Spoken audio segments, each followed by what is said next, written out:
أشهد أن لا إله إلا الله وحده لا شريك له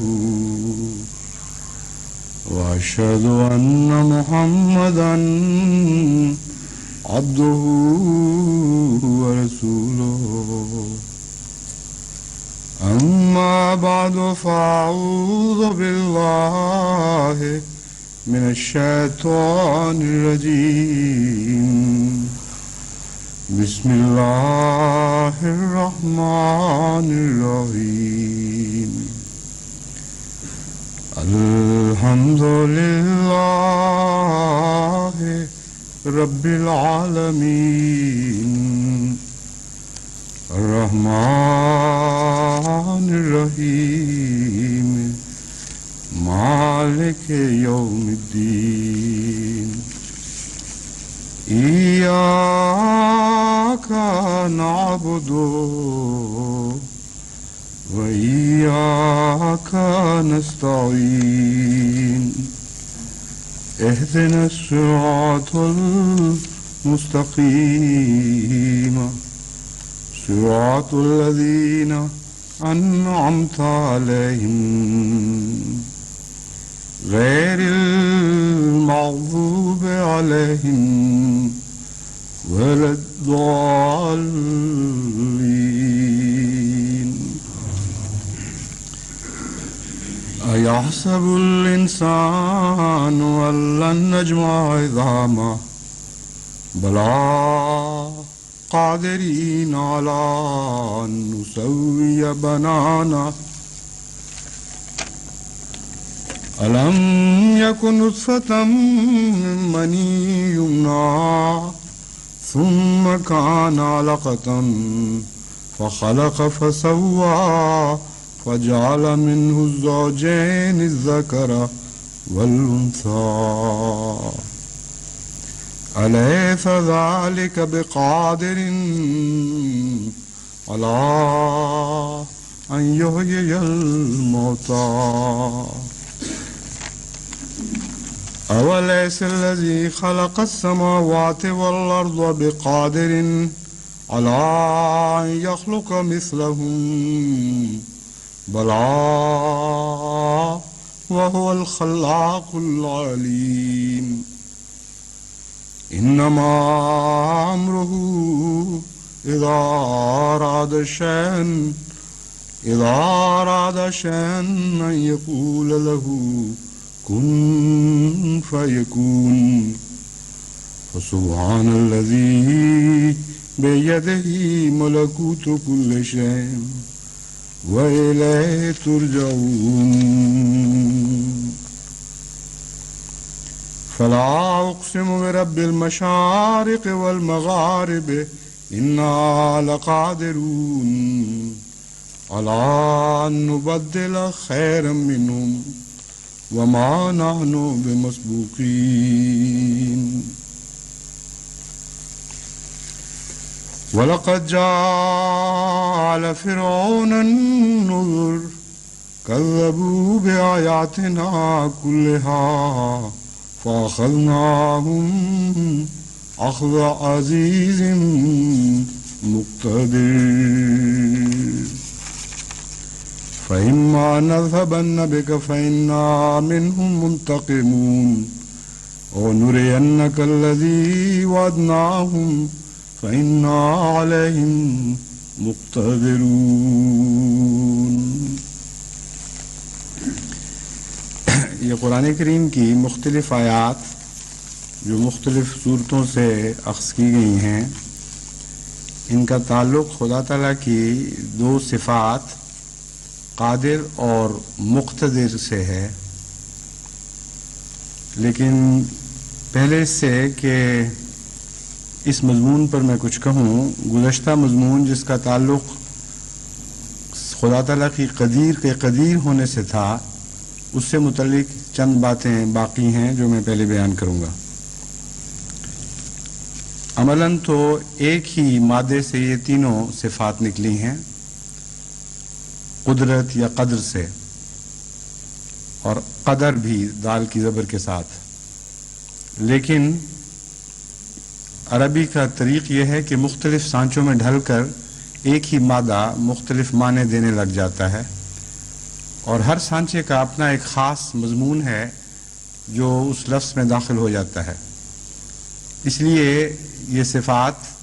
اپنے خصوصی معنی بھی رکھتی ہیں، جب حالانکہ بنیادی طور پر ایک ہی مادے سے بھی نکالی ہوئی ہیں۔ چنانچہ جہاں تک قدیر کا تعلق ہے، اس کی بحث میں کے دوران میں یہ بتا رہا تھا کہ ایک ایسا مضمون بھی ہے جس کا میں بعد میں ذکر کروں گا، کیونکہ قدرت کے بعض معنی ابھی بیان کرنے باقی ہیں۔ وہ مضمون ایک مناظرے سے تعلق رکھنے والا مضمون ہے، کیونکہ بہت سے اسلام کے دشمن، جن میں عیسائی بھی شامل ہیں اور آریہ ہندو خصوصیت کے ساتھ پیش ہیں، بار بار جو صفات باری تعالی قرآن کریم میں بیان ہوئی ہیں ان پر مختلف رنگ میں اعتراض کرتے ہیں، خصوصیت کے ساتھ ان اللہ علی کل شیء قدیر کے اوپر تو اعتراض بھی اور ٹھٹھے بھی بہت کیے گئے ہیں، اور یہ بحثیں آریوں کی طرف سے اٹھائی گئیں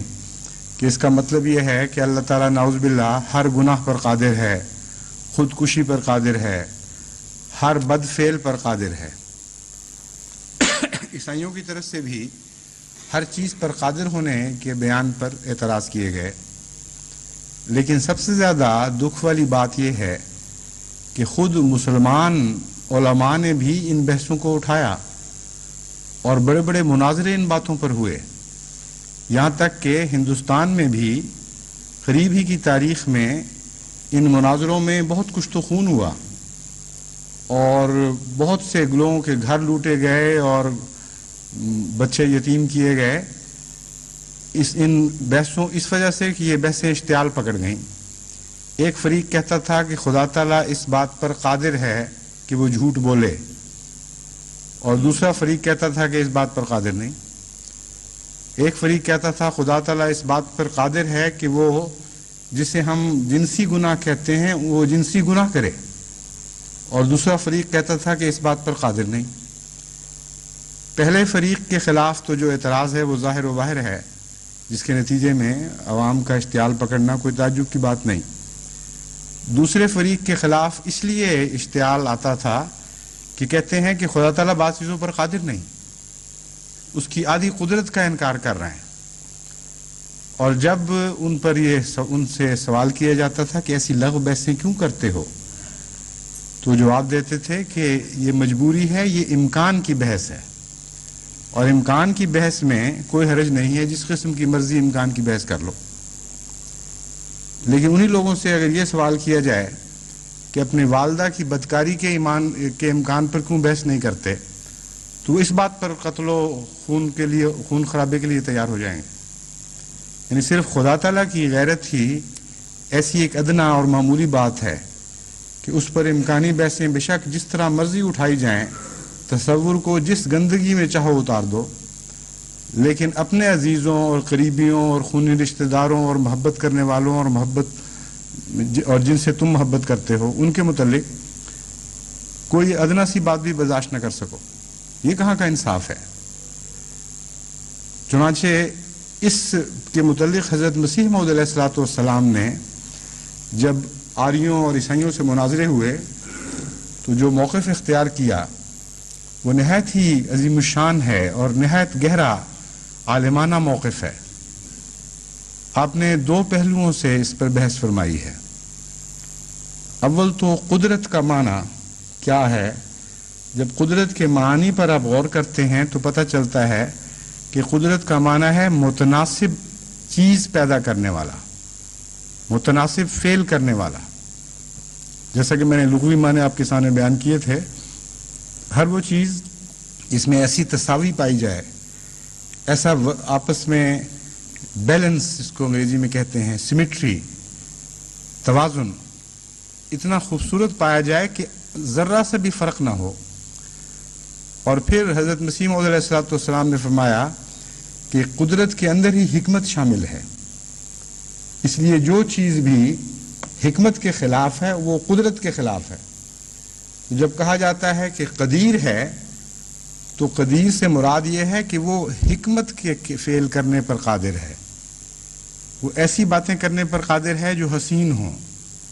جن کے اندر توازن پایا جائے، جو عیب سے مبرہ ہوں اور جن میں خوبیاں پائی جاتی ہوں. اور یشاء کے معنی پر بھی حضرت اقدس مسیح موعود علیہ الصلوۃ والسلام نے زور دیا اور فرمایا کہ یشاء سے مراد ہے جو وہ چاہتا ہے. تم میں سے جو نسبتاً پاک لوگ ہیں وہ تو یہ نہیں چاہتے کہ کوئی گندگی کریں. خدا کے متعلق تم کیسے سوچ سکتے ہو کہ وہ کوئی بے وقوفی والی بات، کوئی گندی بات، کوئی نامناسب اور بیہودہ بات کرنے کے متعلق سوچ بھی سکتا ہے. تو یشاء کا تعلق چونکہ اللہ کی سوچ، اللہ کی فکر، اللہ کے ارادے سے ہے، اس لیے ہر وہ بات جو غلط ہے وہ ویسے ہی خارج از امکان ہو جاتی ہے. اس کے ساتھ ہی حضرت مسیح موعود علیہ الصلوۃ والسلام نے اس بات پر زور دیا کہ ان بحثوں کو ختم کیا جائے، کیونکہ اللہ تعالیٰ کے متعلق اس قسم کی بحثیں گستاخی ہیں اور نہایت ہی نامناسب بات ہے کہ خدا تعالیٰ کے متعلق کوئی دور کی بھی لغو بات سوچی جا سکے. تو یشاء اور قدیر میں دونوں کے اندر یہ مضمون پایا جاتا ہے کہ خدا جب چاہتا ہے تو غلط بات چاہ سکتا ہی نہیں، ان معنوں میں کہ اس کی حکمت بالغہ کے خلاف ہے. اور قدرت کے معنی یہ ہیں کہ جو چیز متوازن ہو اور اچھی ہو اور حکمت سے تعلق رکھتی ہو. بس جب یہ کہیں گے کہ فلاں چیز خدا یعنی گندی چیز نہیں کر سکتا، تو یہ خدا تعالیٰ کی صفت پہ حرف نہیں آتا، بلکہ ایسی بات ہے جیسے کہیں کہ فلاں شخص فلاں تصویر نہیں بنا سکتا جو کسی بڑے آرٹسٹ نے بنائی ہے، فلاں شخص فلاں قسم کی میوزک نہیں بنا سکتا جو کسی بڑے میوزیشین نے بنائی ہے. تو وہاں اس کا قدرت سے عاری ہونا ثابت ہوگا جو نہیں بنا سکتا. اچھے میوزیشین کے متعلق یہ نہیں کہا جائے گا کہ وہ چونکہ گندی میوزک نہیں بنا سکتا اس لیے وہ قادر نہیں ہے. قدرت کا مضمون ہی اعلیٰ تخلیق سے تعلق رکھتا ہے. قدرت کے فقدان کے نتیجے میں بد چیزیں پیدا ہوتی ہیں، نہ کہ قدرت کے موجود ہونے کے نتیجے میں بد چیزیں سوچی جا سکتی ہیں. اس لیے اگر خدا قدیر ہے تو اس کا لازمی نتیجہ یہ ہے کہ ہر وہ چیز جس سے قدرت کا فقدان ثابت ہو وہ چیز اس کے اندر شامل نہیں ہے.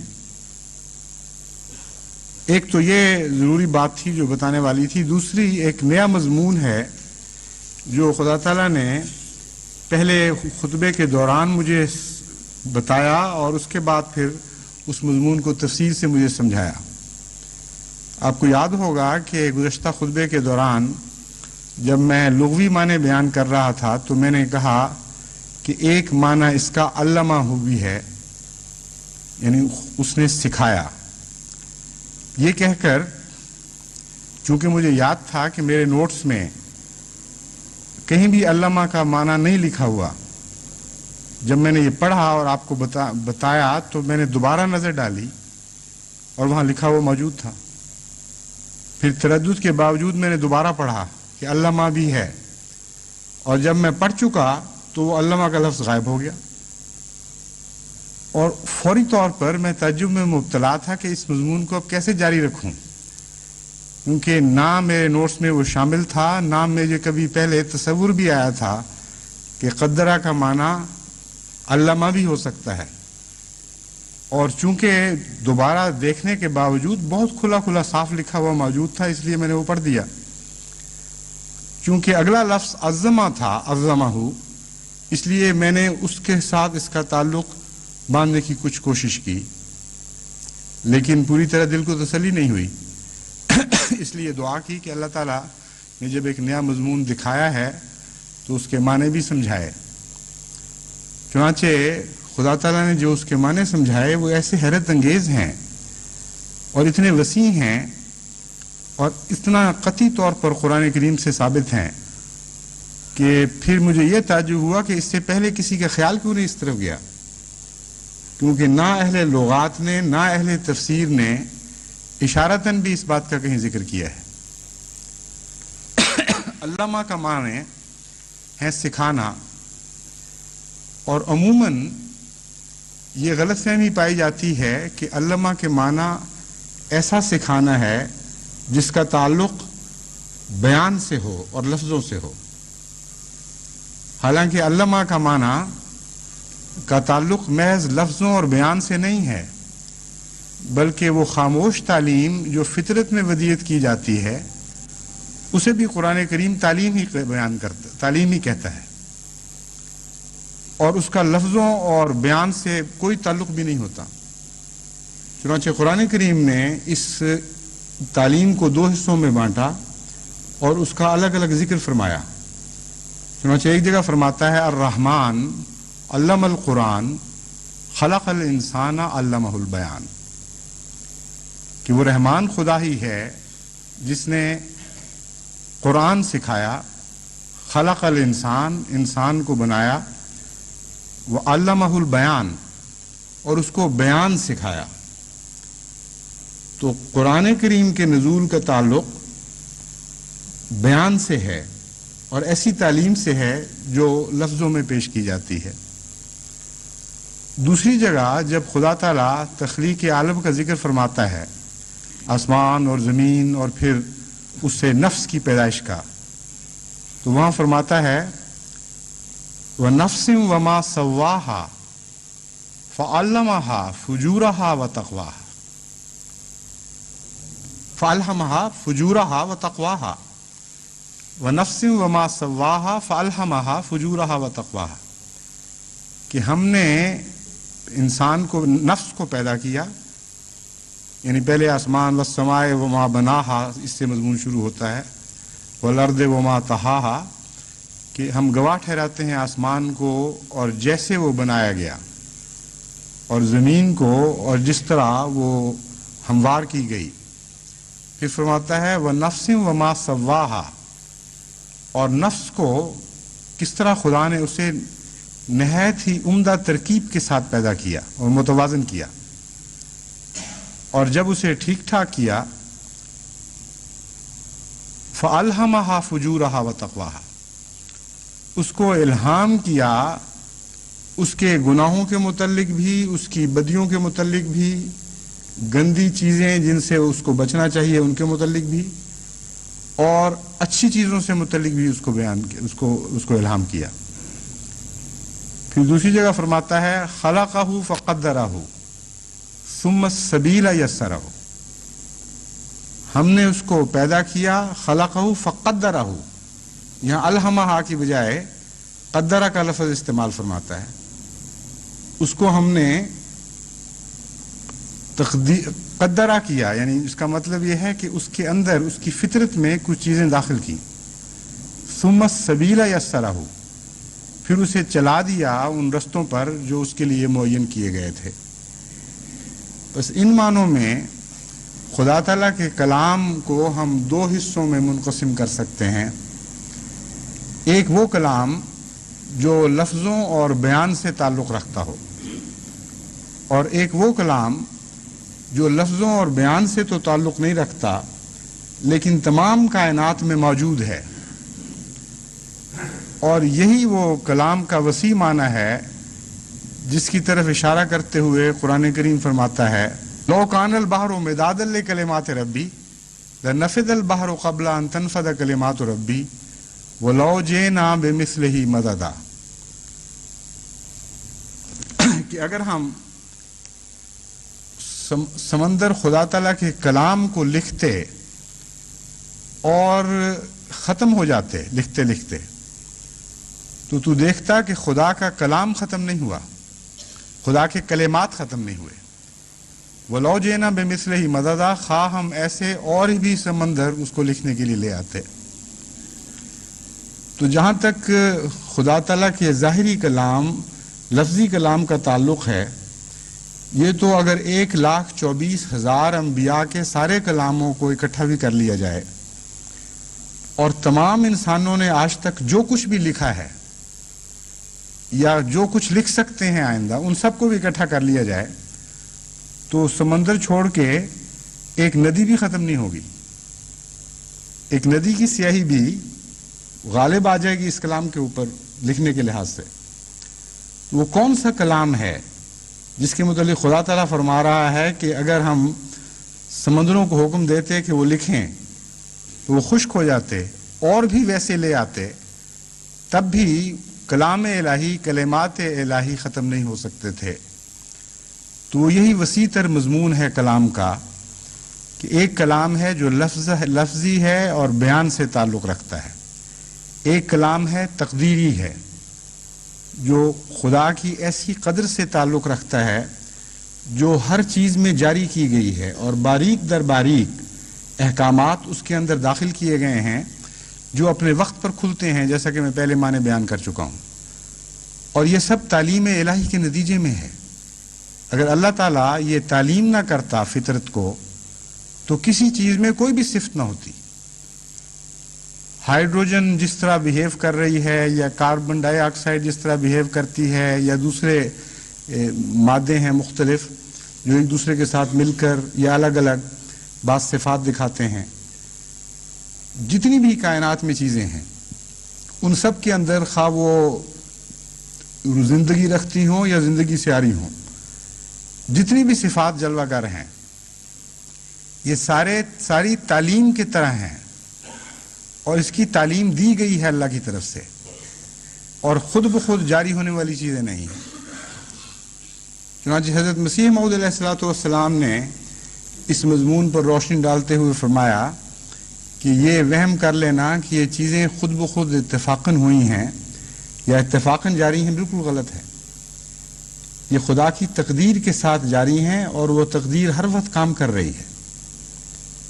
بس ان معنوں میں تقدیر کا ایک اور معنی بھی ہمیں سمجھ آ گیا. قدر خیر ہی و شر ہی, قدر و خیر ہی و شر ہی کا ایک اور مفہوم ہمارے سامنے ابھر آتا ہے. تقدیر عام کیا چیز ہے؟ تقدیر عام یہی تعلیم عام ہے جو ہماری فطرت کے اندر لکھی ہوئی ہے اور جسے اب سائنسدان پڑھنے کے اہل بھی ہو گئے ہیں. اور جب ہم کہتے ہیں فطرت میں لکھی ہوئی ہے تو واقعتاً لکھی ہوئی ہے, ایسی چیز نہیں ہے جو فرضی ہے یا محاورتاً ہم کہہ رہے ہیں, بلکہ انسانی زندگی یا حیوانی زندگی میں تو سائنسدان ان کوڈز کو بریک کرنے کے قابل ہو چکے ہیں اور باقاعدہ ڈی کوڈ کرنے کے بعد وہ پڑھتے ہیں کہ اس میں کیا لکھا ہوا ہے. ہر حیوان کی ہر زندگی کے ذرے میں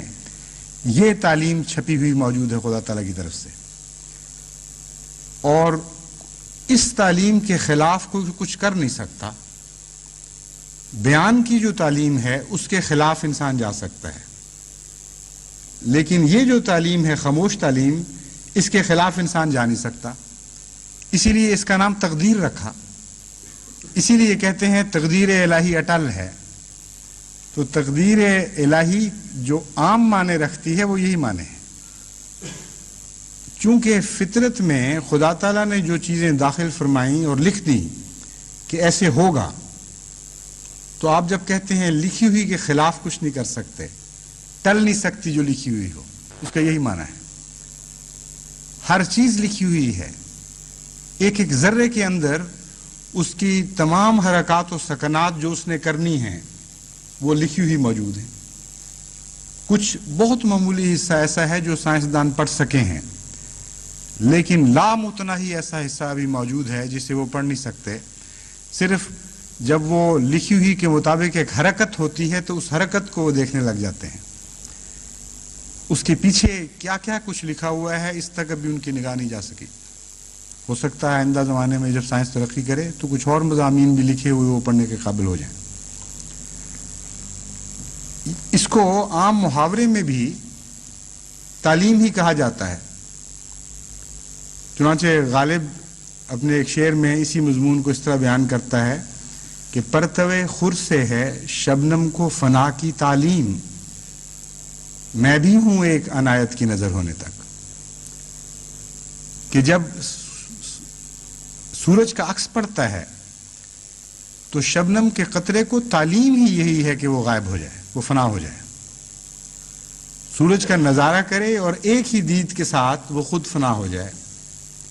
کہتا ہے اے میرے محبوب، میں بھی ہوں ایک عنایت کی نظر ہونے تک، میری فطرت میں بھی محبت نے یہی تعلیم لکھ دی ہے کہ میں تمہیں دیکھوں اور خود فنا ہو جاؤں۔ یہ تو دنیا کے لحاظ سے تو قصے ہیں اور ہرگز ماننے کی باتیں نہیں ہیں کہ کوئی شخص کسی دوسرے کے لیے اپنے وجود کو مٹا دے، مگر مذہبی دنیا میں ایسا واقعتاً نظر آتا ہے۔ چنانچہ حضرت اقدس محمد مصطفیٰ صلی اللہ علیہ وآلہ وسلم نے جب خدا کا جلوہ دیکھا تو اپنے وجود کو مٹا دیا۔ آپ کو یہ تعلیم تھی، آپ کی یہ تقدیر یہی تھی کہ خدا جلوہ گر ہو اور خود محمد مصطفیٰ کا ذاتی وجود مٹ جائے اور کلیتاً خدا جلوہ گر ہو جائے۔ حضرت اقدس مسیح موعود علیہ السلام کو یہی تعلیم تھی کہ محمد مصطفیٰ صلی اللہ علیہ وآلہ وسلم کا جلوہ دیکھیں اور اپنے وجود کو مٹا دیں۔ چنانچہ اسی سے ہمیں ذل کا مضمون سمجھ آیا۔ یہ وہ تعلیم ہے جسے ہم تقدیر بھی کہتے ہیں، اور ان معنوں میں اللہ تعالیٰ نے مجھے سمجھایا کہ قدرت کا معنی تعلیم بھی ہے، اور جب اس پہلو سے ہم غور کرتے ہیں تو قدرت کا سب سے زیادہ وسیع، سب سے زیادہ اطلاق پانے والا معنی ہے ہی تعلیم۔ ہر وہ بات جو سکھائی جائے لفظوں سے بالا ہو کر، جو فطرت میں داخل کر دی جائے، جس کی قوت اتنی زیادہ ہو کہ وہاں انکار کی مجال ہی کوئی نہ ہو، اور لازماً اس تعلیم کے مطابق چلنا ہو کسی نے، اس تعلیم کو تقدیر کہا جاتا ہے، اور یہی قدرت کا سب سے بڑا مظہر ہے۔ اب میں دوسرے مضمون کی طرف آتا ہوں کہ میں نے بیان کیا تھا قادر اور مقتدر۔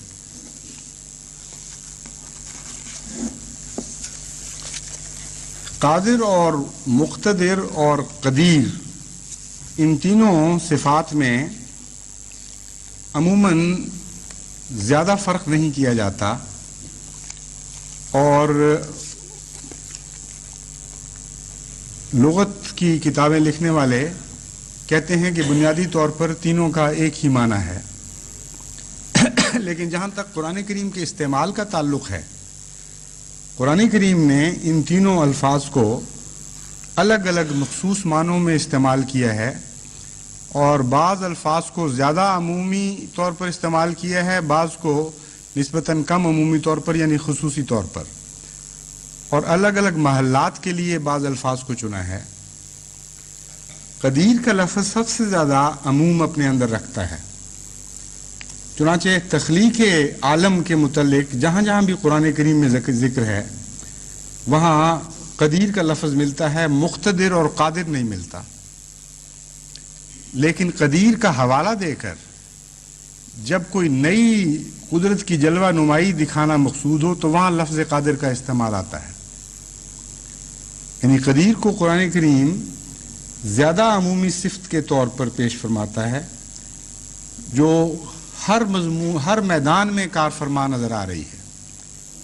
لیکن خصوصیت کے ساتھ تخلیق اول، پہلی مرتبہ جو کائنات کو پیدا کیا گیا ہے، اور پھر اس میں جاری خدا کی قدرت جو دکھائی گئی ہے۔ جب خدا تعالیٰ قرآن کریم میں اس مضمون کو بیان فرماتا ہے تو خدا کی صفت قدیری کا بیان کا ساتھ ہی ذکر فرماتا ہے۔ اور جیسا کہ میں نے بیان کیا ہے، جب ایک خدا کی قدرت کا ایسا جلوہ دکھانا مقصود ہو جو عام جاری تقدیر کے علاوہ ہو، اور جاری تقدیر سے انسان جتنا روز مرہ روشناس ہونے کے بعد اس کو نظر انداز کر بیٹھا ہے، جب یہ بتانا مقصود ہو کہ جاگو اور ہوش کرو، وہ خدا جس نے یہ سب کچھ جاری کیا ہے وہ اس بات پر بھی قادر ہے، تو وہاں لفظ قادر استعمال فرماتا ہے۔ یعنی ایسا قدرت کا جلوہ جو کبھی کبھی بیدار کرنے کے لیے آتا ہو، عام جاری جلوے سے مختلف مضمون پیدا کرتا ہو، عام تخلیق سے ہٹ کر ایک نئی تخلیق بناتا ہو، وہاں قادر کا لفظ استعمال ہوتا ہے۔ اور اس مقتدر عموماً اس جگہ استعمال ہوتا ہے جہاں مقابلے کے بھی معنی پائے جاتے ہوں. مثلاً حضرت صلی اللہ علیہ وآلہ وسلم کا جب مخالفین پر غلبے کا مضمون بیان ہوگا تو وہاں قادر اور قدیر کی نسبت، قادر کا لفظ بھی بعض جگہ آتا ہے مگر زیادہ تر اقتدار کا مضمون ہے، اس لیے مقتدر صفت بیان کی جاتی ہے. اور یہ چونکہ باب تکلف سے ہے، تفاعل، اس میں مقابلے کا مضمون خود بخود پایا جاتا ہے. تو جب دشمن خدا کی قدرت پر غلبہ پانے کی کوشش کریں، اس وقت جب خدا کی قدرت جلوہ دکھاتی ہے تو وہ مقتدر کی قدرت ہے جو جلوہ گر ہو رہی ہوتی ہے. چنانچہ دیکھیے اللہ تعالیٰ فرماتا ہے اولم یروا ان اللہ الذی خلق السماوات والارض ولم یعی بخلقہن بقادر علی ان یحیی الموتى بلا انہ علی کل شیء قدیر. علی کل شیء قدیر کا محاورہ تو شروع سے آخر تک چونکہ عمومیت رکھتا ہے، ہر چیز پر ثابت آتا ہے، لیکن لفظ قادر وہاں استعمال فرمایا جہاں عام قدرت کو تو لوگ تسلیم کر رہے ہیں، خدا کے قدیر ہونے کے ان معنوں میں تو قائل ہیں کہ سب کچھ ہو رہا ہے، لیکن ایک نئی تخلیق پر قدرت کا انکار کر رہے ہیں. وہاں فرمایا لم یعی بخلقہن، جس قدیر خدا نے پہلی تخلیق جاری فرمائی تھی یہ نہ سمجھو کہ وہ اب اپنی تخلیق سے عاجز آ چکا ہے، یا جو کچھ تخلیق کر چکا اسی پر ختم کر بیٹھا ہے. لم یعی بخلقہن، اور یہ بھی نہ سمجھو کہ زمین و آسمان کی تخلیق کے بعد خدا کی قدرت کا ان کے ساتھ تعلق نہیں رہا یا اس کی محتاج نہیں رہی. جاری تعلق ہے ایک جو تمہیں نظر نہیں آ رہا. لم یعی بخلقہن، ابھی بھی ان میں تخلیق ہو رہی ہے، ابھی بھی نئی نئی قسم کی ان میں ڈیولپمنٹس اور ایوولوشنز کئی مضمون کی جاری ہیں اور تم دیکھ نہیں رہے ان کو. بقادر علی ان یحیی الموتى، یہی قدیر خدا ہے جو اس بات پر بھی قادر ہے. یہاں لفظ قادر اس معنوں میں استعمال ہوا کہ عام قدرت سے ہٹ کر ایک نئی جلوہ نمائی فرمائے گا کہ وہ مردوں کو بھی زندہ کر دے. پھر جہاں بھی تعجب کا مضمون آتا ہے وہاں قدیر کی بجائے قادر کا لفظ استعمال فرمایا جاتا ہے. ایحسب الانسان ان لن نجمع عظامہ بلا قادرین علی ان نسوی بنانا، کیا انسان خیال کرتا ہے کہ ہم اس کی ہڈیاں جوڑ نہیں سکتے؟ پھر نہیں، ہم تو اس بات پر قادر ہیں کہ اس کا انگ دوبارہ اکٹھا کر دیں، ذرہ دوبارہ جوڑ دیں. پھر فرماتا ہے الم یکن نطفۃ من منی یمنی ثم کان علقۃ فخلق فسوی فجعل منه الزوجین الذکر والانثی الیس ذلک بقادر علی ان یحیی الموتى. کہ تم محض تعجب کی وجہ سے خدا کی نئی تخلیق کا انکار کرتے ہو، یعنی آئندہ کو تو تعجب کی نگاہ سے دیکھتے ہو، لیکن ماضی میں جو گزر گیا ہے اس پر تعجب ہی نہیں کر رہے تم کچھ، حالانکہ وہ زیادہ تعجب کے لائق بات ہے. جو کچھ ہو چکا ہے وہ اتنا حیرت انگیز ہے، اتنا تعجب میں مبتلا کرنے والا ہے کہ اگر تم اس کو دیکھو اور اس کی کنہ تک پہنچو اور تعجب میں مبتلا ہو تو تعجب تو کوئی اعتراض کی وجہ ہی پھر باقی نہیں رہتا. یعنی مراد یہ ہے اللہ تعالیٰ اس طرح بیان فرما رہا ہے اس مضمون کو کہ اکثر نئی زندگی پر کا انکار تعجب کی بنا پہ کرتے ہیں. کہتے ہیں کیسے ہو سکتا ہے، ہڈیاں گل سڑ جائیں گی، ہم مر کھپ جائیں گے، دوبارہ اٹھائے جائیں گے. کتنا مشکل کام ہے، بظاہر ناممکن نظر آتا ہے. تو اللہ تعالیٰ فرماتا ہے کہ بے وقوفو، تعجب کے نتیجے میں اگر تخلیق نہیں ہو سکتی تو تمہاری تخلیق اول کہاں سے ہو گئی؟ اس میں تو زیادہ تعجب کے محرکات موجود ہیں اور موجبات موجود ہیں. اتنا تعجب انگیز ہے مضمون تمہاری تخلیق اول کا کہ اس پر غور کرو، پھر سوچو کہ جس خدا نے یہ تخلیق پیدا کر دی تھی وہ اس کی تخلیق نو پر کیوں قادر نہیں ہو سکتا. جو کچھ بھی نہ ہو اس سے ایسا حیرت انگیز تخلیق کا نظام پیدا کر دے، کچھ ہو تو اس سے پھر آگے کیوں پیدا نہیں کر سکتا، یہ مضمون ہے، نسبتاً کم تعجب کی بات ہے۔ فرماتا ہے کیا وہ کسی وقت پانی کا ایک قطرہ نہیں تھا، یہ تعجب کرنے والا انسان، جو اپنی مناسب حال جگہ میں ڈالا گیا، پھر وہ ایک چمٹنے والا لوتھڑا بن گیا، پھر اس خدا نے اس کو اور شکل میں تبدیل فرما دیا اور پھر آخر اسے مکمل کر دیا۔ یعنی کچھ بھی نہیں تھا، محض گندگی کا ایک کیڑا تھا جس سے اتنا کامل انسان خدا نے بنا دیا، پھر اسے جوڑا جوڑا کر کے بنایا۔ یعنی معلوم ہوتا ہے کہ انسان کی مضمون سے پہلے جو حیوانی حالت میں انسان گزرا ہے اس کا ذکر پہلے فرمایا جا رہا ہے، یعنی زندگی کے آغاز سے مضمون چلایا گیا ہے کہ مختلف حالتوں سے زندگی گزرتی ہوئی آگے بڑھی، یہاں تک کہ پہلے جوڑا جوڑا نہیں تھی، پھر اسے جوڑا جوڑا بنایا گیا، یعنی نر مادہ کی تمیز کی گئی،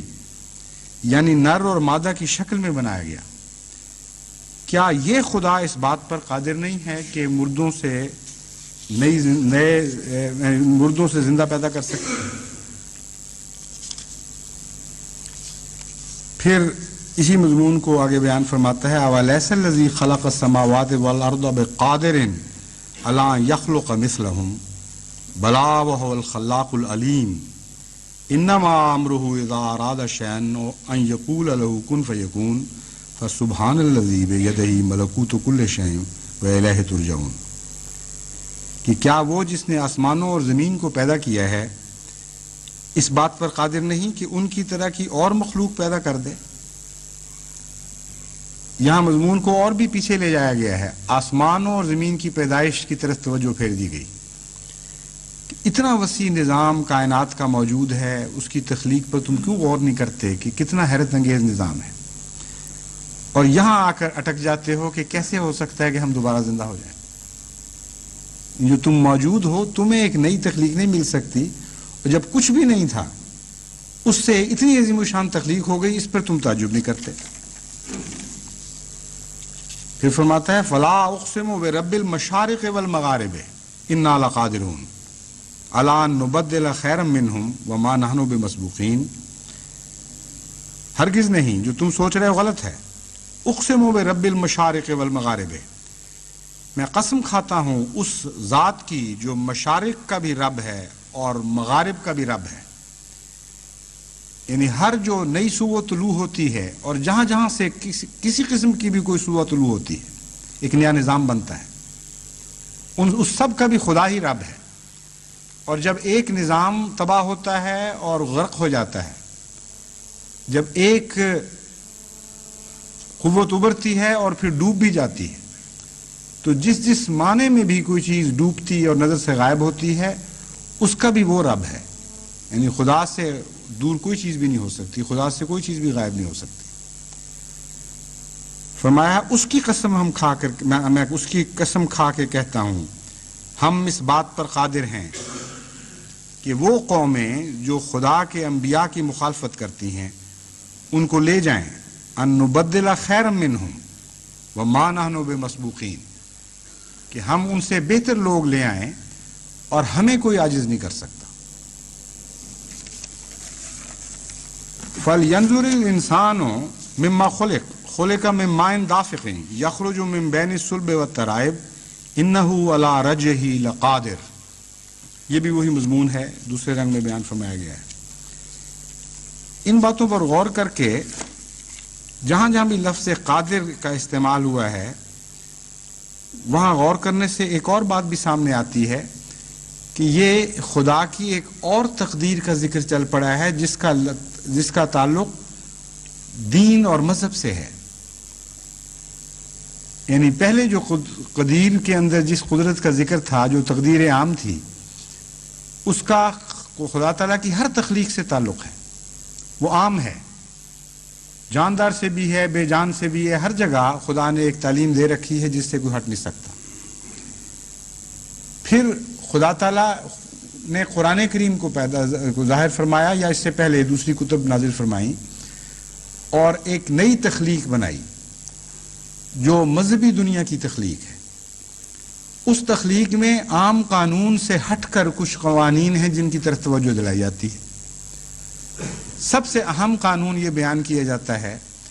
کہ اللہ تعالیٰ نے تمہیں ایک مقصد کی خاطر پیدا کیا ہے جس کے لیے تم جواب دہ ہوگے، اور تمہیں دوبارہ اس لیے زندہ کیا جائے گا کہ تمہاری جواب طلبی کی جائے کہ تم نے اس مقصد کو پورا کیا تھا کہ نہیں کیا تھا، اور جزا اور سزا کے لیے تمہیں ایک جگہ اکٹھا کیا جائے، اور جو حقدار ہے سزا کا اس کو سزا دی جائے، جو جزا کا حقدار ہے اسے جزا دی جائے۔ یہ جو قدرت ثانیہ ہے خدا تعالیٰ کی، تقدیر کا نیا اظہار ہے، جہاں جہاں اس سے یہ اظہار کیا جاتا ہے وہاں قادر کا لفظ قدیر کی نسبت زیادہ استعمال ہوا ہے، بلکہ بہت زیادہ کثرت کے ساتھ لفظ قادر کا استعمال یہاں ہوا ہے۔ تو قرآن کریم کی جو تقدیر جاری ہوئی ہے انسانوں کے اوپر، اور نبوت کی جو تقدیر اس سے پہلے سے جاری تھی، اور ایک نیا قانون جاری ہوا جس میں کچھ اختیار بھی ہے بندے کو، وہ تقدیر ہے جس کا ذکر خدا کی صفت قادر کے تحت کیا جا رہا ہے۔ قدیر سے بچنے کا کوئی اختیار نہیں تھا بظاہر کیا بباطن کسی معنی میں بھی انسان بچ نہیں سکتا، لیکن قادر کی تقدیر سے ان معنوں میں انسان کچھ بھاگتا ہے کہ اسے اختیار دے دیا گیا ہے، چاہو تو کرو چاہو تو نہ کرو، لیکن ساتھ یہ بتا دیا گیا ہے کہ بالآخر تم خدا کی طرف لوٹو گے، بالآخر تمہیں لازماً وہاں پہنچ کر جواب دہی کرنی ہوگی اور تم بچ نہیں سکتے۔ تو غالب تو ہے وہ تقدیر کہ آخر انسان اس میں پکڑا جائے گا، لیکن وقتی طور پر مہلت دیتی ہے۔ جیسے آپ کسی چھوٹے سے بچے کو کچھ دیر کے لیے آگے بھاگنے دیتے ہیں اور بظاہر اختیار دے دیتے ہیں کہ وہ آپ سے آگے نکل جائے، لیکن جانتے ہیں کہ کب اور کس وقت جب آپ چاہیں گے، جب آپ فیصلہ کریں گے اس کو پکڑ لیں گے۔ تو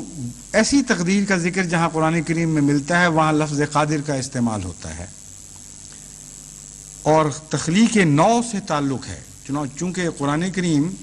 انسان کی مذہبی تخلیق کو تخلیق نو قرار دیتا ہے،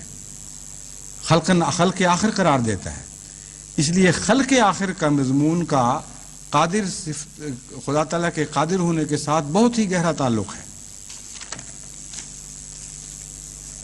اور مقتدر اسی مضمون میں آگے بڑھتا ہے۔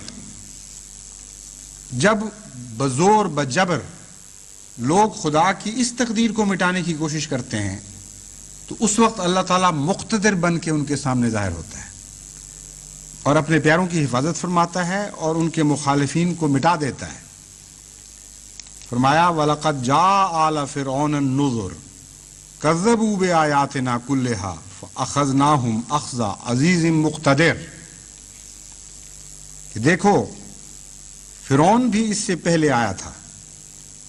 اور گزرا تھا، اور وَلَقَدْ جَاءَ آلَ فِرْعَوْنَ النُّذُرُ، اور فرعون کی قوم کے سامنے، اس کے پیچھے چلنے والوں کے سامنے کئی قسم کے انذاری نشان پیش کیے گئے۔ کذبوا بآیاتنا، انہوں نے ہماری آیات کو جھٹلا دیا، کلھا کلیتاً، فاخذناہم اخذ عزیز مقتدر، ہم نے ان کو اس طرح پکڑا جس طرح ایک عزیز غالب طاقت والی ہستی جو مقتدر ہو وہ پکڑا کرتی ہے۔ جب قدرت گھیرا ڈال لیتی ہے خدا کا، جب مخالف کے مقابل پر جوش کے ساتھ جلوہ دکھاتی ہے، اس وقت خدا تعالیٰ کی صفت قدیر یا قادر کے ذکر کی بجائے مقتدر کی صفت بیان فرمائی جاتی ہے۔ متکلف جس طرح تکلیف کر کے ایک کام کرتا ہے، غیر معمولی توجہ کے ساتھ ایک کام کرتا ہے، کوشش کے ساتھ کام کرتا ہے، تو فرمایا کہ یہاں خدا کی تقدیر عام جاری نہیں رہی، اب کوشش کرے گی، بڑے جلال کے ساتھ ظاہر ہوگی، اور جو بھی اس کے پیاروں پر حملہ آور ہوتے ہیں انہیں لازماً مٹائے گی، انہیں لازماً ناکام بنا کے دکھائے گی۔ اب عام تقدیر کا یہاں مقام ہی نہیں رہا۔ اس تقدیر کی روح سے اگر مخالف بھی نتیجہ نکلتا ہو تو مقتدر خدا کی تقدیر اس نتیجے کو ناکام بنا دے گی اور ایک نیا نتیجہ پیدا کر کے دکھا دے گی۔ ان معنوں میں مقتدر قدیر اور قادر دونوں سے زیادہ غلبے کے ساتھ اپنی قدرت نمائی کرتا ہے، لیکن ایک پہلو سے یہ مضمون محدود ہو جاتا ہے، یعنی صرف خدا کے پاک بندوں کے لیے یہ تقدیر جوش دکھاتی ہے، تو یہ تقدیر خاص بھی ہے، اس لحاظ سے محدود ہے، اور چونکہ تقدیر خاص ہے اس لیے زیادہ طاقتور بھی ہے اور زیادہ غالب بھی ہے۔ تو تین قسم کی تقدیریں ہمیں نظر آئیں، تقدیر عام اور تقدیر خاص جو مذہبی تقدیر ہے، اور پھر اخص یعنی مقتدر کی تقدیر۔ پھر قرآن کریم اسی مضمون کو حضرت صلی اللہ علیہ وآلہ وسلم کے ذکر میں بیان فرماتا ہے، وَإِمَّا نَذْهَبَنَّ بِكَ فَإِنَّا مِنْهُمْ مُنْتَقِمُونَ او نُرِيَنَّكَ الَّذِي وَعَدْنَاهُمْ فَإِنَّا عَلَيْهِمْ مُقْتَدِرُونَ۔ اگر ہم تجھے لے بھی جائیں، یعنی اپنے پاس بلا بھی لیں، فَإِنَّا مِنْهُمْ مُنْتَقِمُونَ، ہم لازماً ان لوگوں سے تیرا انتقام لیں گے۔ یعنی تو ہمیشہ نہیں رہ سکتا اس دنیا میں، لیکن جس مقتدر خدا سے تیرا تعلق ہے وہ ہمیشہ رہنے والا ہے، اس لیے اگر تیرے دشمن مٹ جائیں تو وہ مٹ جائیں گے، ضروری نہیں کہ ان کے کام کو جاری رکھنے والے ہوں، لیکن تو اگر نہ رہے اس دنیا میں تو تیرا کام نہیں مٹنے دیا جائے گا، اور جنہوں نے تجھ پر ظلم کیے ہیں ہم ان سے لازماً انتقام لیں گے۔ لیکن بعد کے وعدے صرف نہیں ہیں، اور نُرِيَنَّكَ الَّذِي وَعَدْنَاهُمْ فَإِنَّا عَلَيْهِمْ مُقْتَدِرُونَ، او میں استثناء بتایا جاتا ہے، فرمایا یہ نہیں کہ ہم مستقبل کے وعدے کر رہے ہیں کہ پہلے تجھے واپس بلا لیں گے اور پھر ان سے انتقام لیں گے، کچھ حصہ ایسا بھی ہوگا جو او کے تابع ہے کہ تیری زندگی میں تجھے بھی دکھائیں گے کہ کس طرح خدا مقدرت رکھتا ہے، اقتدار رکھتا ہے ان لوگوں کے اوپر، تیرے مضمون کو غالب کرے گا اور ان کے مضمون کو مغلوب کر کے دکھائے گا۔ حضرت مسیح موعود علیہ السلام اس مضمون پر روشنی ڈالتے ہوئے مختلف جگہ بہت ہی لطیف تفاسیر پیش فرماتے ہیں، لیکن پہلے میں اس سے کہ مقتدر کے متعلق حضرت مسیح موعود علیہ السلام کی بعض تفاسیر کے نمونے پیش کروں، جہاں جہاں آپ نے لفظ قادر کا استعمال کیا ہے اور بعض پہلوؤں پر روشنی ڈالی ہے، اس کے چند اقتباسات آپ کے سامنے رکھتا ہوں۔ فرماتے ہیں، یاد رکھو اللہ تعالیٰ بے شک قادر ہے، مگر وہ اپنے تقدس اور ان صفات کے خلاف نہیں کرتا جو قدیم سے الہامی کتب میں بیان کی جا رہی ہیں، گویا کہ ان کے خلاف اس کی توجہ ہوتی ہی نہیں۔ جو قدیم سے الہامی کتابوں میں باتیں بیان کی جا رہی ہیں، فرمایا ان کے خلاف وہ نہیں کرتا کیونکہ ان کی طرف اس کی توجہ ہوتی ہی نہیں۔ لیکن اس مضمون کو چونکہ میں پہلے بیان کر چکا ہوں، اس لیے اس کے کچھ حصے چھوڑ رہا ہوں۔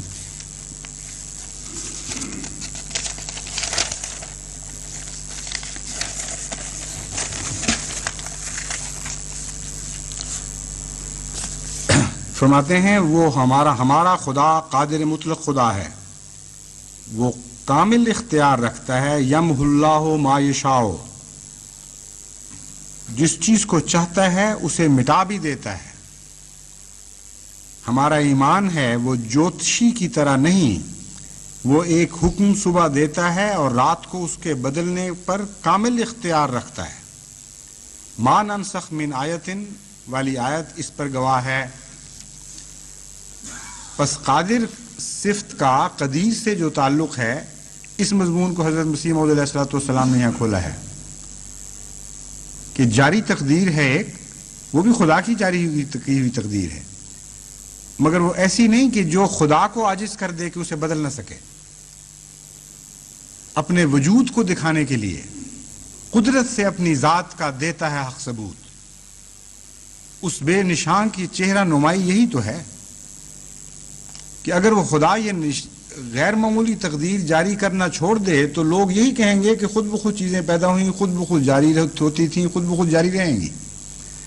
اور کسی تیسری بیرونی ہستی کے وجود کی ضرورت کوئی نہیں. اس وہمے کو مٹانے کی خاطر خدا ایک ایسی تقدیر بھی دکھاتا رہتا ہے جو وقتاً فوقتاً جلوہ گر ہوتی ہے اور وہ عام تقدیر سے ہٹ کر ہوتی ہے، اور وہ اس بات پر قادر ہے کہ عمومی تقدیر کے برخلاف اس پر غالب آنے والی اپنی دوسری تقدیر کو جاری فرمائے.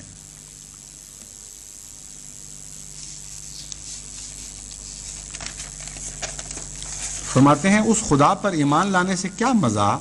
جو قریب قریب بتوں کے ہو، یعنی بتوں کی طرح کا ہو، نہ سنتا ہو نہ جواب دے. اس خدا پر ایمان لانے سے، ہاں اس خدا پر ایمان لانے سے مزہ آتا ہے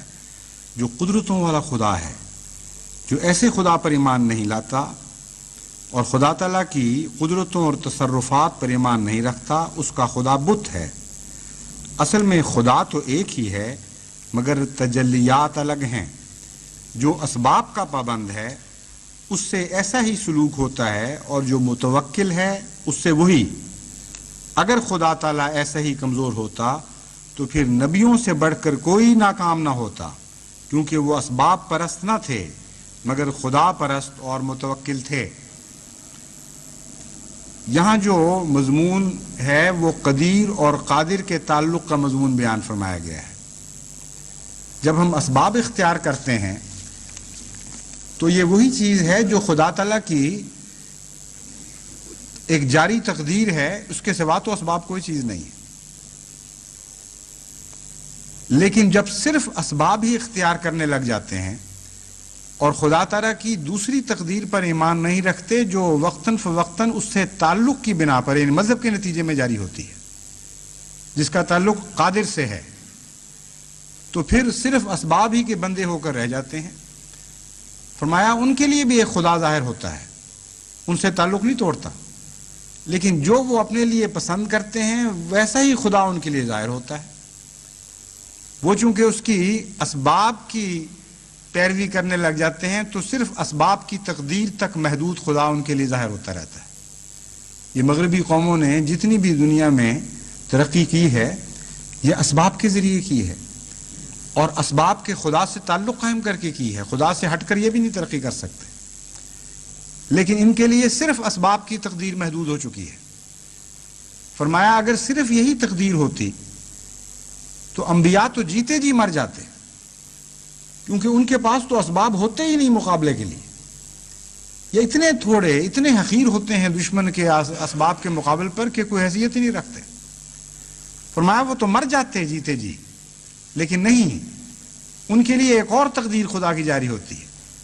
اور وہ اس کی مذہب کی تقدیر ہے جو اس سے زندہ تعلق رکھتا ہے. اس کے لیے خدا قادر کے طور پر بھی جلوہ گر ہوتا ہے، عام تقدیر کو مٹا کر ایک نئی تقدیر بناتا ہے.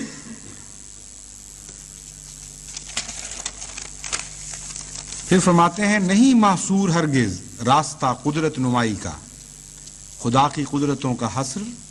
دعویٰ ہے خدائی کا.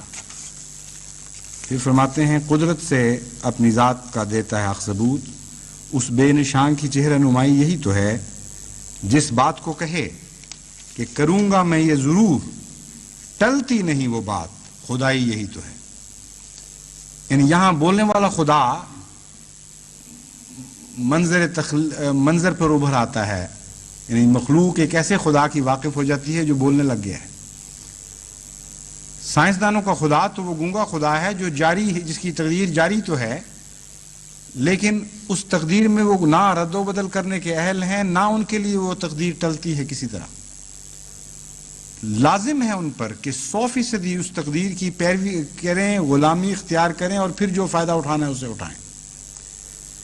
لیکن ایک زندہ فعال خدا سے وہ تقدیر ان کا تعلق قائم نہیں کرتی.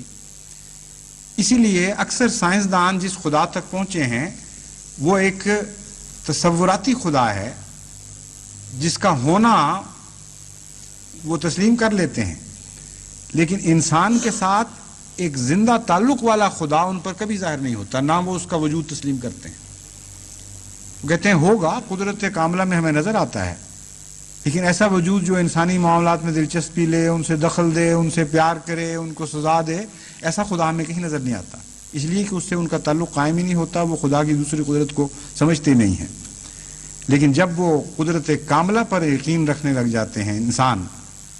تب خدا ان پر ظاہر ہوتا ہے، ان سے بولتا ہے، اور حضرت مسیح موعود علیہ السلام فرماتے ہیں جس بات کو کہے کہ کروں گا میں یہ ضرور، ٹلتی نہیں وہ بات، خدائی یہی تو ہے۔ بس ایسا خدا جب جلوہ گر ہو جائے تو اس وقت انسان کے لیے دعا کا مضمون پیدا ہو جاتا ہے، اور تبھی مذہب میں دعا پر غیر معمولی زور دیا جاتا ہے، تبھی قرآن کریم نے دعا پر غیر معمولی زور دیا، تبھی حضرت مسیح موعود علیہ السلام نے ہمیں دعا کے متعلق اتنا کچھ سکھایا کہ آپ گزشتہ صدیوں کا مواد اکٹھا کر کے دیکھ لیں، جو کچھ حضرت مسیح موعود علیہ السلام نے دعا کے مضمون پر لکھا ہے اس کے قریب بھی نہیں پھٹکے گا وہ سب کچھ، اپنے مواد کی کثرت کے لحاظ سے بھی اور مضمون کی گہرائی کے لحاظ سے بھی، کیونکہ جب ایک قدرتوں والا خدا ہے جو بولتا بھی ہے، جو اپنے پیاروں سے پیار کرتا ہے اور پھر ان کی تائید فرماتا ہے، ان کے لیے غیرت دکھاتا ہے، ایسے خدا سے ایک تعلق قائم ہونا چاہیے۔ چنانچہ حضرت مسیح موعود علیہ السلام ایسے قادر خدا سے تعلق کے لیے اس کثرت کے ساتھ دعا کرتے تھے کہ آپ کی نظم میں بھی، آپ کی نثر میں بھی بکثرت حیرت انگیز اثر کرنے والی دعائیں نظر ملتی ہیں، اور سب کے نمونے تو پیش کیے ہی نہیں جا سکتے، لیکن اصل بات یہ ہے کہ جو کچھ ملتا ہے اس سے بہت زیادہ ہے جو نہیں ملتا، کیونکہ وہ رات کی خاموش دعائیں تھیں جو سب کی سب نہ بیان ہوئی نہ لکھی گئیں، اور دن کی خاموش دعائیں بھی تھیں۔ ہر وقت دل اور دماغ اللہ تعالیٰ کی طرف مائل رہتا تھا اور خدا کے حضور کچھ نہ کچھ مناجات کرتا رہتا تھا۔ تو حضرت مسیح موعود علیہ السلام کی جو دعائیں ہمیں ملتی ہیں ان میں بھی جہاں قادر کا ذکر ہے بہت ہی وسیع مضمون وہاں نظر آتا ہے، اور صاف دکھائی دیتا ہے کہ حضرت مسیح موعود علیہ السلام کو اپنے غلبے کے لیے ایک ذرہ بھی اپنی ذات پر یا ان ذرائع پر بھروسہ نہیں تھا جو ایک دنیا دار کی نگاہ دیکھ سکتی ہے، خالصتاً اللہ کی قدرت پر بھروسہ تھا۔ اسی لیے میں اس مضمون کو یہاں تک لایا ہوں تاکہ جماعت کو اس بات کی طرف متنبہ کروں۔ اسباب بھی چونکہ خدا کی ایک تقدیر کا حصہ ہیں، اس لیے ان سے روگردانی بھی ایک قسم کا تکبر ہے جو خدا تعالیٰ کو پسند نہیں۔ اس لیے انبیاء کو مجبور کیا گیا کہ وہ اسباب بھی اختیار کریں اور جہاں تک ہو سکتا ہے کریں، لیکن ساتھ یہ بھی کھول دیا گیا اور خوب کھول دیا گیا کہ رعایت اسباب اس لیے ضروری نہیں ہے کہ اسباب تمہیں کسی مقام تک پہنچائیں گے، تمہیں جو بھی غلبہ نصیب ہوگا وہ تمہارے اسباب کے بغیر، ان کے سہارے کے بغیر خالصتاً اللہ کی طرف سے نصیب ہوگا، اور تعلق الہی کا وہ ایک جلوہ ہوگا۔ اس لیے دعائیں کرو، اور اصل بنا دعا پر ہے، اصل بنا اللہ تعالیٰ کی مدد پر ہے۔ تو ہم اسباب بھی اختیار کریں گے اس لیے کہ وہ قدیر خدا کی جلوہ نمائی ہے، اور ہم خدا کی کسی صفت کے کسی حصے سے بھی مستغنی نہیں ہو سکتے، لیکن اصل بنا ہماری قادر خدا سے تعلق جوڑنے پر ہے، کیونکہ جب تک ہم قادر خدا سے تعلق نہیں جوڑیں گے، قدیر خدا سے تعلق رکھنے والے تو اتنے زیادہ ہیں، اور اسباب کے بندے اس کثرت سے ہیں، اور اس کثرت کے ساتھ ان کو اسباب بھی ملے ہوئے ہیں کہ اسباب کے مقابل پر اسباب کے ذریعے ہم غالب نہیں آ سکتے۔ اس لیے حضرت مسیح موعود علیہ السلام نے دعائیں کی بھی اور دعائیں سکھائیں بھی۔ آپ فرماتے ہیں ایک کرشمہ اپنی قدرت کا دکھا، تجھ کو سب قدرت ہے رب الورا،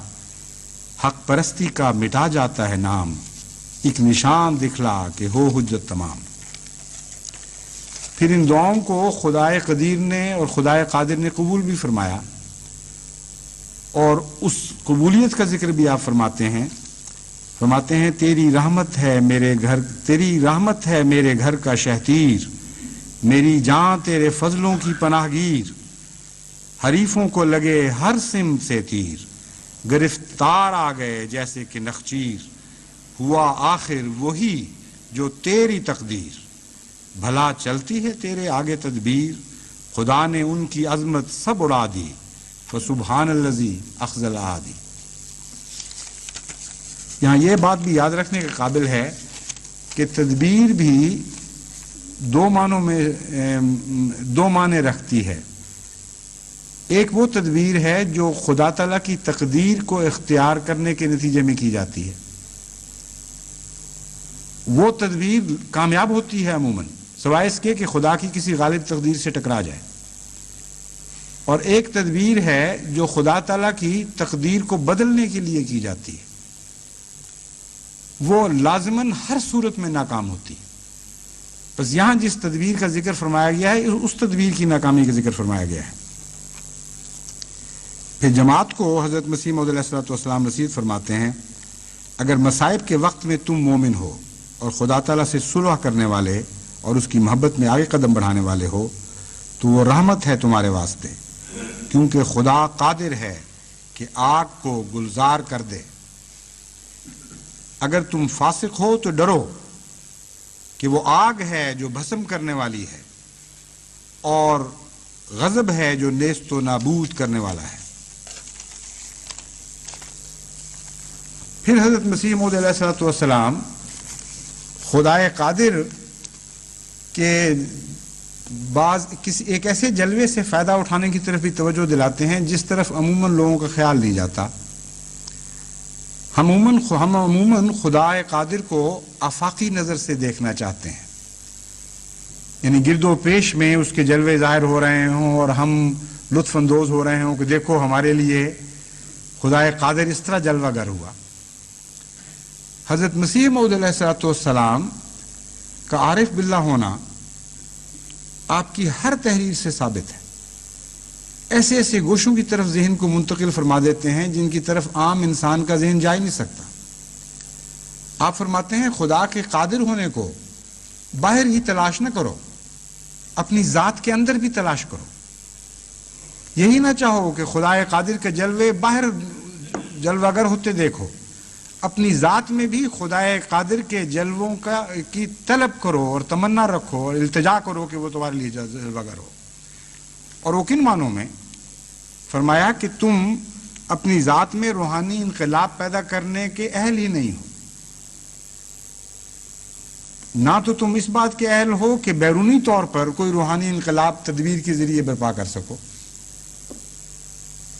یہ تو بات تمہیں سمجھ آ گئی کہ تم بہت کمزور ہو اور دشمن غالب ہے، لیکن یہ بات تم نہیں سمجھتے کہ تم اتنے کمزور ہو کہ اپنی ذات کے اندر بھی کوئی روحانی انقلاب برپا نہیں کر سکتے. اس کے لیے بھی خدا قادر کا ہاتھ ڈھونڈو گے تو تب تمہارے اندر وہ انقلاب برپا ہوگا، ورنہ انقلاب نہیں ہو سکتا.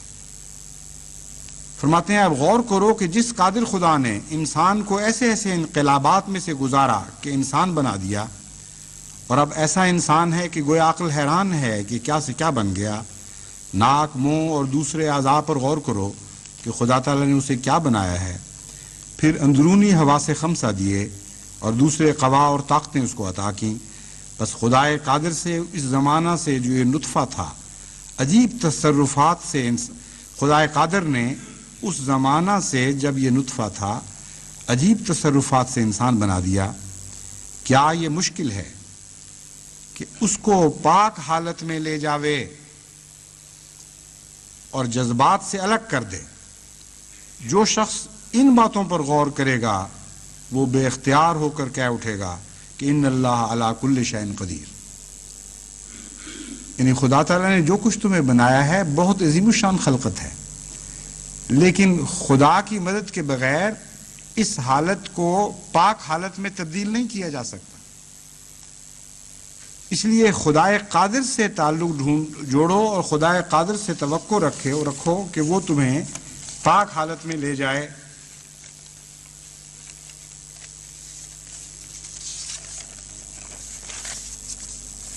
جہاں تک مقتدر کا تعلق ہے، حضرت مسیح موعود علیہ الصلوۃ والسلام کے چند اقتباس کے بعد اب میں اس خطبے کو ختم کرتا ہوں اور اس کا بقیہ حصہ انشاءاللہ آئندہ جمعے کے لیے چھوڑتا ہوں. فرماتے ہیں اللہ تعالیٰ مقتدر ہے، وہ جب چاہتا ہے مصیبت کا دروازہ کھول دیتا ہے اور جب چاہتا ہے کشائش کرتا ہے، اور جو بھی اس پر بھروسہ کرتا ہے وہ بچایا جاتا ہے. ڈرنے والا اور نہ ڈرنے والا کبھی برابر نہیں ہو سکتے، اللہ تعالیٰ ان دونوں میں ایک فرق رکھ دیتا ہے، یعنی مقتدر دونوں باتوں پر ہے، پکڑ پر بھی مقتدر ہے اور خوف سے بچانے پر بھی مقتدر ہے، خوف میں مبتلا کر کے ہلاک کر دینے پر بھی مقتدر ہے اور ہر خوف سے نکال لے جانے پر بھی مقتدر ہے۔ اس لیے اللہ تعالیٰ سے خوف دل میں پیدا کرو، جو ڈرنے والا ہے اللہ تعالیٰ سے اس سے وہ سلوک نہیں کیا جاتا جو خدا تعالیٰ پر واقعی کیا کرتا ہے۔ پھر فرماتے ہیں مقتدر ذات وہ ہے جو پہلے سے خبر بھی دیتی ہے اور پھر ایسے حالات میں وہ خبر دیتی ہے کہ بظاہر وہ بات ہونی ناممکن ہے، اور یہ خدا تعالیٰ کی زندہ ہستی کا ایک ثبوت ہے۔ فرماتے ہیں ایک دہریہ سے یہ سوال ہے کہ قبل از وقت طاقت اور اقتدار سے بھری ہوئی پیش گوئیاں جو ہم کرتے ہیں کہاں سے ہوتی ہیں؟ اگر کہو یہ علم ہے تو اس علم کے ذریعے وہ بھی تو کر سکتا ہے، کر کے دکھائے، ورنہ ماننا پڑے گا کہ ایک زبردست طاقت ہے جو الہام کر رہی ہے۔ پھر فرماتے ہیں اے بد فطرتو، اپنی فطرتیں دکھلاؤ، لانتیں بھیجو، ٹھٹھے کرو اور صادقوں کا نام کاذب اور دروغ گو رکھو، لیکن ان قریب دیکھو گے کہ کیا ہوتا ہے۔ تم ہم پر لعنت کرو تا فرشتے تم پر لعنت کریں۔ میں نے بہت چاہا کہ تمہارے اندر سچائی ڈالوں اور تاریکی سے تمہیں نکالوں اور نور کے فرزند بناؤں، لیکن تمہاری بدبختی تم پر غالب آ گئی۔ سو اب جو چاہو لکھو، تم مجھے دیکھ نہیں سکتے جب تک وہ دن نہ آوے کہ جو قادر کریم نے میرے دکھانے کے لیے مقرر کر رکھا ہے۔ ضرور تھا کہ تمہیں ابتلا میں ڈالے اور تمہاری آزمائش کرے تا تمہارے جھوٹے دعوے فہم اور فراست اور تقوی اور علم قرآن کے تم پر کھل جائیں۔ پھر حضرت مسیح موعود علیہ السلام کو الہام ہوا بار بار، جس میں خدا تعالیٰ کی اقتداری جلوہ گری کا ذکر اور وعدہ ملتا ہے۔ کثرت سے ایسے الہام ہیں، لیکن ان میں سے ایک الہام میں آج اس کا ترجمہ پڑھ کے آپ کو سناتا ہوں۔ حضرت مسیح موعود علیہ السلام انی مع الافواج آتی کا بغتتاً والے الہام کا ترجمہ فرماتے ہیں، میں اپنی فوجوں کے ساتھ تیرے پاس ناگہانی طور پر آؤں گا، یعنی جس گھڑی تیری مدد کی جائے گی اس گھڑی کا تجھے علم نہیں۔ بس وہ احمدی جو اندازے لگاتے رہتے ہیں ہر وقت کہ فلاں دن، فلاں رات، فلاں گھڑی اچانک یہ کام ہو جائے گا، جب پہلے پتہ چل گیا کہ فلاں وقت فلاں گھڑی اچانک یہ کام ہونا ہے تو اچانک کیسے ہوا ہو؟ حضرت مسیح موعود علیہ السلام جن سے وعدہ دیا گیا ہے اقتدار کا، آپ کو خدا مخاطب کر کے فرماتا ہے، یعنی جس گھڑی تیری مدد کی جائے گی، یہ ترجمہ حضرت مسیح علیہ السلام کا اپنا ہے، اس گھڑی کا تجھے علم نہیں، اور ان کو علم ہے۔ آج کے اندازہ لگانے والوں یہ کیسے ہو سکتا ہے؟ یہ تو پنجابی میں کہتے ہیں کہ کروں میں آیا آواں تے سندے سے تو دویں، یعنی گھر سے تو میں آ رہا ہوں اور گھر کے پیغام تم مجھے پہنچا رہے ہو۔ حضرت مسیح موعود علیہ السلام کو کس طرح آپ سندیسے دے سکتے ہیں؟ صاحب خانہ ان معنوں میں تو آپ ہیں، صاحب خانہ کے مہمان تو آپ ہیں، خدا ہے ہر کائنات کے خانے کا خدا، اس کا مالک، اس گھر سے آنے والے تو مسیح موعود علیہ السلام ہیں، اور آپ کہتے ہیں کہ خدا مجھے فرماتا ہے کہ تجھے اس گھڑی کا علم نہیں، وہ کب اور کس طرح ظاہر ہوگی؟ اور بعض باہر سے آنے والے کہتے ہیں کہ ہاں ہمیں پتہ لگ گیا کہ فلاں وقت اس طرح ظاہر ہو جائے گی۔ آج کا وہ دن بھی وہ دن ہے جس کے معنی خود انہوں نے بنائے ہیں، خود پہنا رکھے ہیں۔ آج جمعہ ہے اور 10 تاریخ ہے،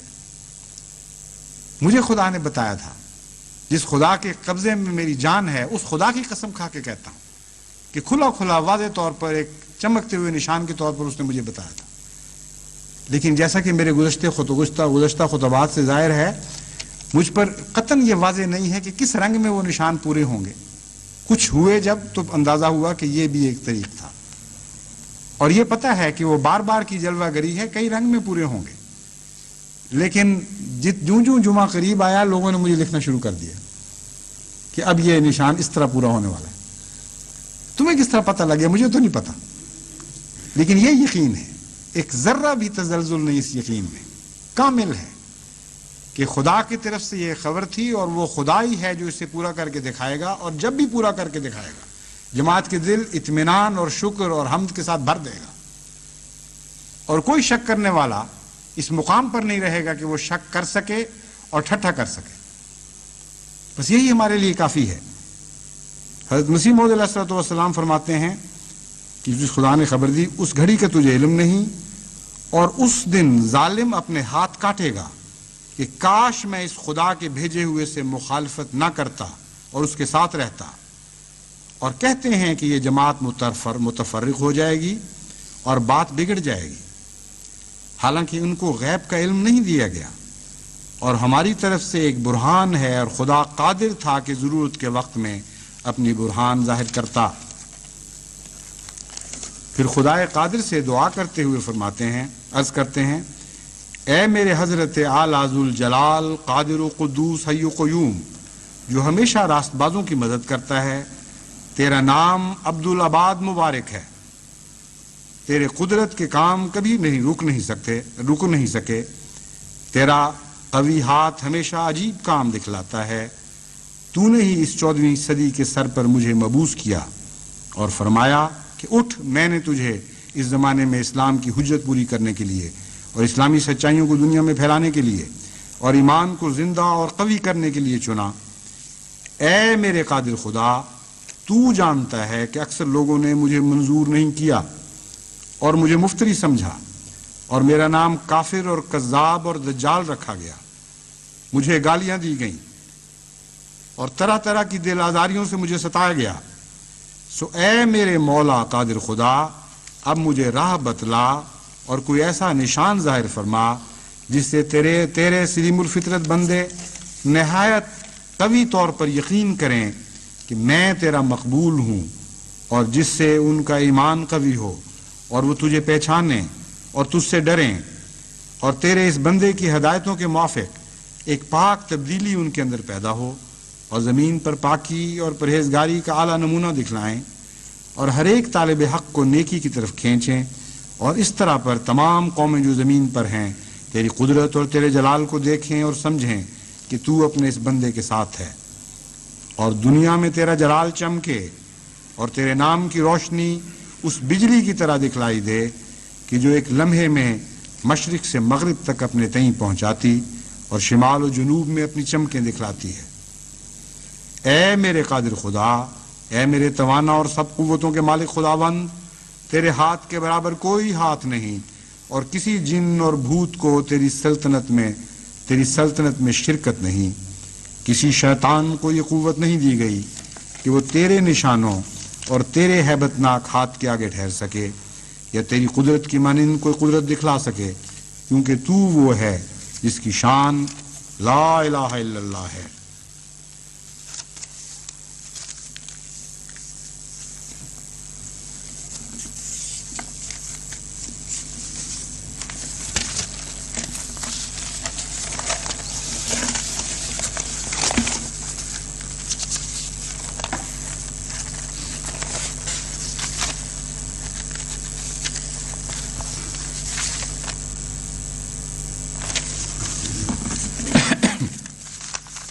حضرت مسیح موعود علیہ الصلوۃ والسلام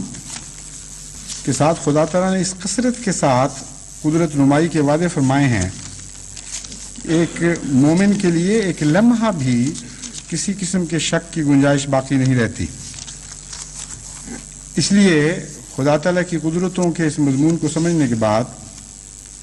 خصوصیت کے ساتھ میں احمدیوں کو یہ نصیحت کرتا ہوں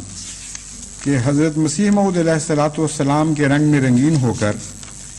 سب سے پہلے اپنے قادر خدا سے تعلق جوڑیں، اس کی قدرتوں کے اوپر کامل ایمان رکھیں، ایک لمحہ کے لیے بھی توکل کے اعلیٰ مقام کو ہاتھ سے نہ جانے دیں، رعایت اسباب ضرور کریں کیونکہ یہ لازم ہے، مگر رعایت اسباب پر بھروسہ نہ کریں۔ حضرت مسیح موعود علیہ الصلوۃ والسلام کے حق میں جتنے وعدے ہیں وہ لازماً پورے ہوں گے، ایک ذرہ ادنا سا بھی شک اس بات میں نہیں ہے، لیکن ان کو پورا کرنے کے لیے کچھ توقعات ہیں ہماری جماعت سے. ان اطلاعات کا ایک مقصد ہے، اور وہ مقصد جیسا کہ حضرت مسیح موعود علیہ الصلوۃ والسلام کی تحریرات سے واضح ہے، وہ ہمیں پاک اور صاف کرنا اور بہتر انسان بنانا ہے،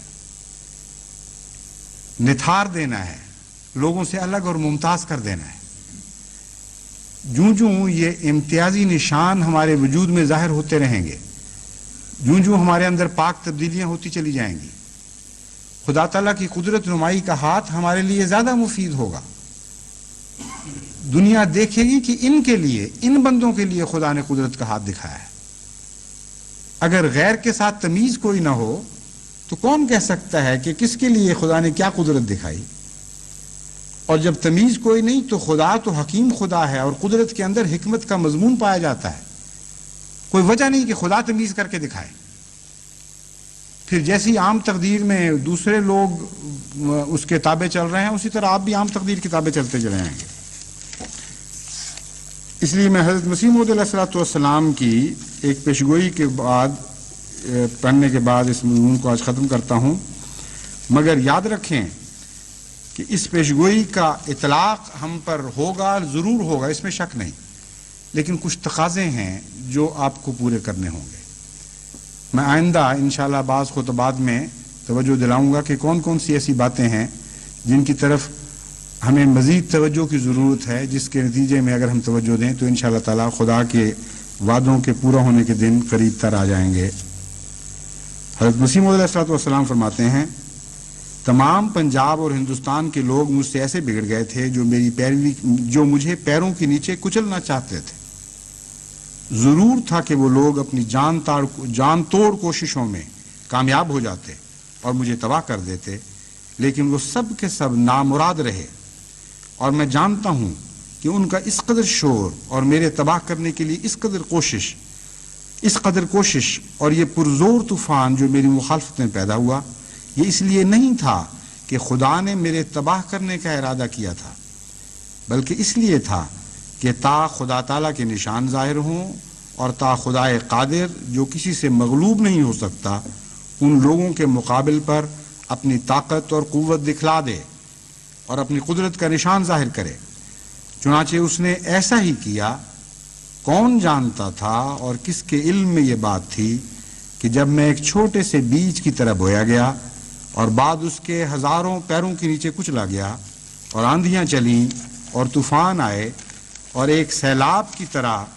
شور بغاوت میرے اس چھوٹے سے تخم پر پھر گیا، پھر بھی میں ان صدمات سے بچ جاؤں گا. سو وہ تخم خدا کے فضل سے ضائع نہ ہوا بلکہ بڑھا اور پھولا. آج وہ ایک بڑا درخت ہے جس کے سائے کے پیچھے 3 لاکھ انسان آرام کر رہا ہے. یہ تقریباً 100 سال پہلے کی بات ہے.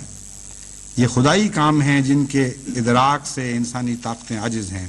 وہ کسی سے مغلوب نہیں ہو سکتی. بعض احمدی، بہت تھوڑے ہیں لیکن بعض احمدی یہ بھی لکھتے ہیں کہ دراصل حضرت مسیح موعود علیہ الصلوۃ والسلام چلے گئے، اس زمانے کا تقویٰ بھی ختم ہو گیا، کمزوریاں جماعت میں آ گئیں، اس لیے یہ ابتلا نہیں، یہ سزا ہے. یہ بالکل جھوٹا اور شیطانی خیال ہے. حضرت مسیح موعود علیہ الصلوۃ والسلام کو جب تک خدا تعالیٰ کامل غلبہ عطا نہیں کرتا اور آپ کے ذریعے اسلام کو غیروں پر غلبہ عطا نہیں کرتا، خدا کی قدرت نمائی کا ہاتھ نہیں رکے گا اور نہیں تھمے گا اور نہیں ماندہ ہوگا. یہ ہو نہیں سکتا کہ اس آخری عالمی غلبے کے بغیر خدا تعالیٰ کی قدرت کا ہاتھ آپ سے پیچھے کھینچ لیا جائے. اور اسی لیے اس باطل خیال کو مٹانے کے لیے، ہمیشہ کے لیے اس کو اکھاڑ کر پھینک دینے کے لیے حضرت مسیح موعود علیہ الصلوۃ والسلام سے ایک وعدہ کیا گیا جو آپ نے بڑے واضح اور کھلے لفظوں میں جماعت کے سامنے رکھا. فرماتے ہیں، میں خدا کی طرف سے ایک قدرت کے رنگ میں ظاہر ہوا اور میں خدا کی ایک مجسم قدرت ہوں، اور میرے بعد بعض اور وجود ہوں گے جو دوسری قدرت کا مظہر ہوں گے. سو تم خدا کی قدرت ثانی کے انتظار کرو، اکٹھے ہو کر دعا کرتے رہو، اور چاہیے کہ ہر ایک صالحین کی جماعت ہر ایک ملک میں اکٹھے ہو کر دعا میں لگے رہیں تا دوسری قدرت آسمان سے نازل ہو اور تمہیں دکھا دے کہ تمہارا خدا ایسا قادر خدا ہے. اپنی موت کو قریب سمجھو، تم نہیں جانتے کہ کس وقت وہ گھڑی آ جائے گی. اس دوسری قدرت کے متعلق حضرت مسیح موعود علیہ السلام سے وعدہ دیا گیا ہے کہ کم از کم 1000 سال تک یہ جاری رہے گی. بس وہ لوگ جو یہ ان وہموں میں مبتلا ہیں یا ان شیطانی وساوس کا شکار ہو جاتے ہیں کہ گویا خدا کی قدرت کا ہاتھ ہم سے کھینچ لیا گیا، جھوٹ بولتے ہیں. وہ قدرت ثانیہ جاری ہے، اور جب تک اس قدرت کے ساتھ جماعت وابستہ رہے گی، خدا کی قدرت جماعت کے ساتھ وابستہ رہے گی. کوئی نہیں جو اس تعلق کو کاٹ سکے. بس آپ کامل وفا کے ساتھ خدا کی قدرت ثانیہ کے ساتھ تعلق جوڑی رکھے. میں آپ کو خوشخبری دیتا ہوں اور خدا کی قسم کھا کر آپ سے کہتا ہوں کہ خدا کی قدرت کبھی بھی آپ سے اپنا پیبند نہیں توڑے گی، ہرگز نہیں توڑے گی اور ہرگز نہیں توڑے گی، یہاں تک کہ اسلام کو کامل غلبہ نصیب نہ ہو جائے.